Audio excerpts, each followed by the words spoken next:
Hi friends, welcome to மண்வாசம் channel. இன்றைக்கி பார்த்தீங்கன்னா பலாக்கொட்டை பொரியல் தாங்க பார்க்க போகிறோம். அது எப்படி செய்யலான்னு பார்க்கலாம். நான் பலாக்கொட்டையை வந்து இப்போ அவிச்சி எடுத்துகிட்டு அதில் இருக்கிற தோல்லாம் எடுத்துகிட்டு கட் பண்ணி எடுத்துக்கலாம். நம்ம இப்போ பலாக்கொட்டையை குக்கரில் சேர்த்துக்கலாங்க. குக்கரில் சேர்த்துட்டு கொஞ்சம் தண்ணி சேர்த்துக்கலாம்.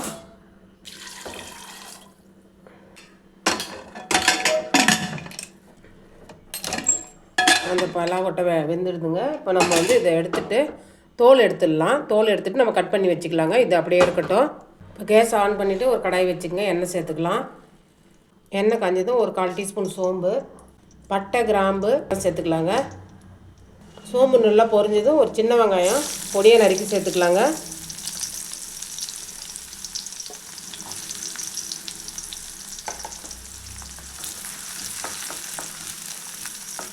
கூடவே கருவேப்பிலை கொஞ்சம் சேர்த்துக்கலாம்.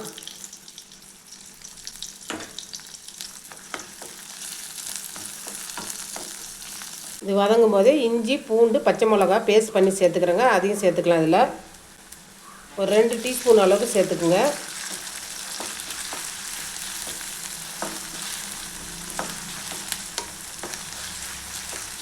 தக்காளி பார்த்திங்கன்னா ஒரு சின்ன தக்காளியை பொடியாக நறுக்கி சேர்த்துக்கிறேங்க. ரொம்ப தக்காளி சேர்க்க தேவையில்லை. அதையும் சேர்த்துட்டு நல்லா வதக்கி விட்டுக்கலாம்.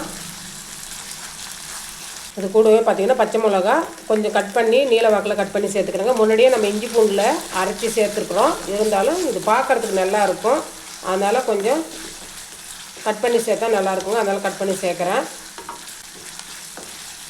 நல்லா வதங்கணும். நல்லா இந்த அளவுக்கு வதங்கிட்டு இப்போ மசாலா சேர்த்துக்கலாங்க.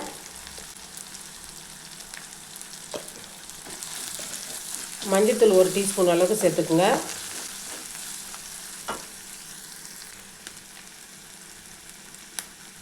மல்லித்தூள் 1 டீஸ்பூன்,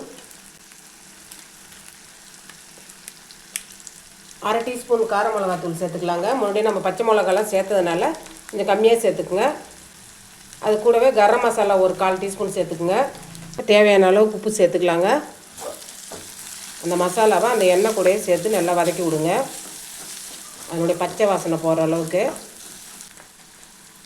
இது கூடவே 1/4 டீஸ்பூன் பெருங்காயத்தூள் சேர்த்துக்குங்க.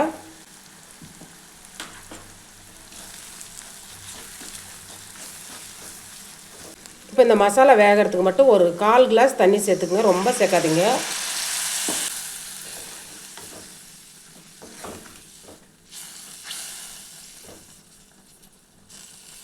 ஒரு மூடி போட்டு மசாலா வேகட்டுங்க. அடுப்பை வந்து லோ ஃப்ளேமில் வச்சுருங்க. அவ்வளோதாங்க. நல்லா மசாலா வெந்தது. அந்த எண்ணெய் பிரிஞ்சு மேலே வருது இல்லைங்களா, இந்த அளவுக்கு வேகணும். அதாவது ஒரு 2 நிமிஷம் வேக வச்சா போதுங்க. நம்ம வெங்காயம் போட்டோம் இல்லைங்களா, அது பாருங்கள் நல்லா வெந்து நல்லா அந்த வெங்காயம் போட்ட மாதிரியே தெரியல பாருங்கள். இந்த அளவுக்கு நம்ம வதக்கணும். அவ்வளோதாங்க. இப்போ நம்ம கட் பண்ணி வச்சுக்கிற பலா விதையை சேர்த்துக்கலாம். அதில்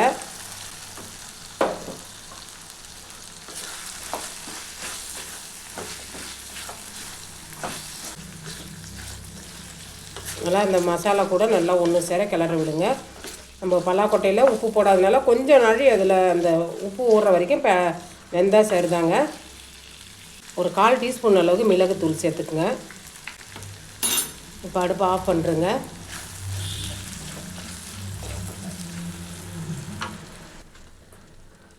நல்லா ஒரு கைப்பிடி அளவுக்கு தேங்காய் சேர்த்துக்கலாங்க.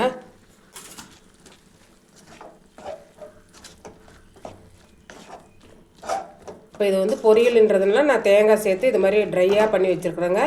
இப்போ உங்களுக்கு கிரேவியாக வேணும், சாதத்து கூட போட்டு சாப்பிட்ணுன்னு சொன்னால் தேங்காய் அவாய்ட் பண்ணிட்டு நீங்கள் முடி வெந்தது இல்லைங்களா, அந்த டைமில் தண்ணி சேர்த்து நீங்கள் கொதிக்க வச்சுட்டு தேங்காய் அரைச்சி சேர்த்திங்கன்னா நல்லா சூப்பராக இருக்குங்க. அவ்வளோதாங்க. மேலே வந்து மல்லித்தழையும் கருவேப்பிலையும் சேர்த்துக்கலாம். சூப்பரான ஒரு பலாக்கொட்டை பொரியல் ரெடி ஆகிடுதுங்க. அவ்வளோதாங்க. இந்த ரெசிபி பிடிச்சிருந்ததுன்னா மண்வாசம் சேனலை லைக் பண்ணுங்கள், ஷேர் பண்ணுங்கள், கமெண்ட் பண்ணுங்கள், சப்ஸ்கிரைப் பண்ணுங்கள். பக்கத்தில் இருக்கிற பெல் ஐக்கானையும் கிளிக் பண்ணுங்கள். தேங்க்யூ.